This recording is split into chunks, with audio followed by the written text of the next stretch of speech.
მოგესალმებით მეგობრებო. დღეს მინდა ვისაუბროთ ძალიან მნიშვნელოვან თემაზე, ადამიანის ემოციურ განვითარებაზე, რომელიც ყველას ცხოვრებაში მთავარ როლს თამაშობს. ეგრეთ წოდებული ტემპერამენტი არის თანდაყოლილი ემოციური და ქცევითი რეაქციების სტილი, რომელიც თანდათან ვითარდება ასაკთან ერთად, იხვეწება და შესაძლებელია, რომ გამოცდილებების შედეგად შეიცვალოს სრულიად. ანუ, თუ გვყავს რეაქციული ბავშვი, შეიძლება მშობლის თანმიმდევრობულმა და თბილმა ქმედებამ შეცვალოს სასიკეთოდ, ან პირიქით თუ ცივმა და არათანმიმდევრობულმა ქმედებამ გაამწვავოს ბავშვის რეაქციულობა. როგორც აღვნიშნე, გარემო ფაქტორები და მშობლის აღზრდის სტილი არის საფუძველი თუ როგორი ადამიანი ჩამოყალიბდება ბავშვი. გარემო ფაქტორები შეიძლება იყოს მაგალითად სტრესი, თუ ოჯახში არის დაძაბულობა, მშობლების გადაღლა, ყვირილი, შეიძლება იყოს ფინანსური სტრესი, ემოციური კლიმატი, თბილი მხარდამჭერი გარემო ამცირებს შიშს და აძლიერებს ბავშვის თვითრეგულაციას, ხოლო მკაცრი და კრიტიკული გარემო აძლიერებს შფოთვას, შიშს, უკან დახევის თვისებას.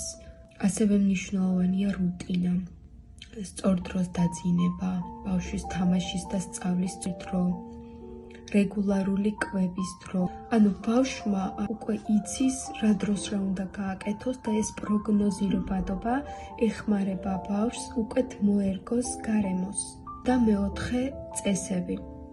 სტრუქტურა, გადაჭრის სტრატეგიები და თანმიმდევრული მიდგომა ბავშვს აძლევს უსაფრთხოების განცდას. იცის, რის შემდეგ რა მოხდება და როგორ უნდა მოიქცეს. ამიტომ საჭიროა ბავშვს დაუწესოთ წესები. ანუ საერთო ჯამში მსოფლიოში აღიარებული საუკეთესო ბავშვის აღზრდის სტილი წარმოადგენს მშობელი იყოს ერთდროულად მომთხოვნიც, ასწავლოს სოციალურ გარემოში მოქცევა და ასევე იყოს თბილი. როდესაც ოჯახში არის თბილი, მეგობრული გარემო, არის დაცული წესები, სტრუქტურა, რუტინა, ბავშვის თვითრეგულაციის დონე არის ძლიერი. და რატომ არის ეს მნიშვნელოვანი? ეს არის უმნიშვნელოვანესი, რადგან ის განსაზღვრავს ბავშვის სოციალურ ქცევას. დაბალი თვითრეგულაციის მქონე ბავშვი უფრო მარტივად რეაგირებს, მეც ღელავს, ხოლო კარგი თვითრეგულაცია სოციალური ადაპტაციის და წარმატების გარანტიაა. ეს უნარი ბავშვმა უნდა ისწავლოს, ანუ ისწავლება და სწორედ ამიტომ არის მნიშვნელოვანი მშობლის აღზრდის სტილი. ცნობილმა ამერიკელმა ფსიქოლოგმა კეიგანმაც დაყო ბავშვები ინჰიბირებულად და დისინჰიბირებულად, ანუ მორცხვებად, თამამებად, თუმცა მანაც აღნიშნა, რომ მიუხედავად გენების ზეგავლენისა, მშობლის აღზრდის სტილს შეუძლია ბავშვს აბსოლუტურად რადიკალური ზეგავლენა მოახდინოს ბავშვის სოციალიზაციასა და მორცხვებაზე. ანუ ისე უბრუნდებით მშობელს, როდესაც მშობელი არის თანმიმდევრული, ილია და მცირე ნაბიჯებით ეხმარება ბავშვს შეისწავლოს ახალი რაღაც, ბავშვი სწავლობს, რომ ყველაფერი ახლის შესწავლა შესაძლებელია ნელ-ნელად. არ ვარდება დეპრესიაში, შიში, მაგრამ ზედმეტად მკაცრი სტრესული გარემო შიშს აძლიერებს. სწორედ ამიტომ მშობლის დამოკიდებულება პირდაპირ კავშირშია, ბავშვი იქნება მორცხვი თუ ადაპტირებული. მშობლებმა ასევე უნდა ისწავლონ, რომ აუზიარებელი გარემო მინიმუმამდე იყოს დაყვანილი.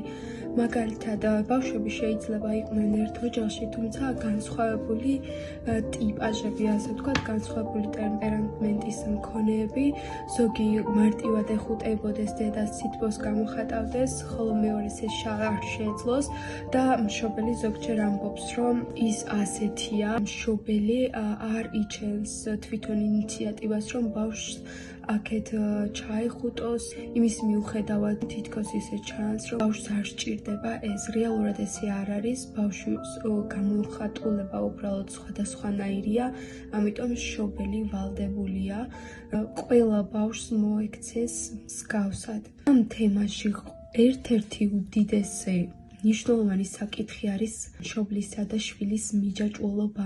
მიჯაჭვულობა არის ემოციური ბმა მშობელსა და შვილს შორის. ბრიტანელმა ფსიქოლოგმა პოლმა, რომელმაც შექმნა მიჯაჭვულობის თეორია, აღნიშნა, რომ ეს არ არის მხოლოდ ემოციური სიახლოვე, არამედ გადარჩენისთვის აუცილებელი ინსტრუმენტი.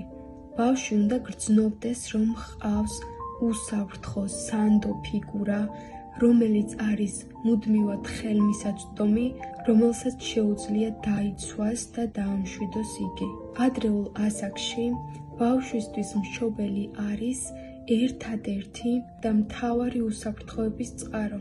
როდესაც მშობელი თბილია, რეაგირებს და მუდმივად ხელმისაწვდომია, ალიბდება უსაფრთხო მიჯაჭვულობა, რომელიც ბავშვს აძლევს შესაძლებლობას თამამად გამოიკვლიოს გარემო და განავითაროს თვითშეფასება, ასევე ემოციური სტაბილურობა. მაგრამ თუ მშობელი ემოციურად დისტანციურია, ძალიან მკაცრია, ამ შემთხვევაში ვერ განვითარდება უსაფრთხო მიჯაჭვულობა, რაც გამოიწვევს სოციალურ და ემოციურ სირთულეებს მომავალშიც კი. არსებობს მაგალითი, რომ ჩინეთში საუკუნეების განმავლობაში სირთულეების მქონე ბავშვს ექცეოდნენ ძალიან თბილად, არ მოსთხოვდნენ იმაზე მეც ვიდრე შეეძლო და კვლევმა აჩვენა, რომ როდესაც ეს ბავშვები იზრდებოდნენ, ჩამოყალიბებულები იყვნენ აბსოლუტურად ერუდირებულ, ხშირ შემთხვევაში წარმატებულ ადამიანებად. ამიტომ კრიტიკულად მნიშვნელოვანია ყველა მშობელმა თუ მომავალმა მშობელმა მიიღოს ეს ცოდნა, რადგან ჯანსაღი მშობელი გაზრდის ჯანსაღ შვილს და მხოლოდ ასე შეიცვლება საზოგადოება, ასე გაძლიერდება ქვეყანა და ჩვენ ამაში ძალისხმევა უნდა ჩავდოთ აუცილებლად. ბედნიერად.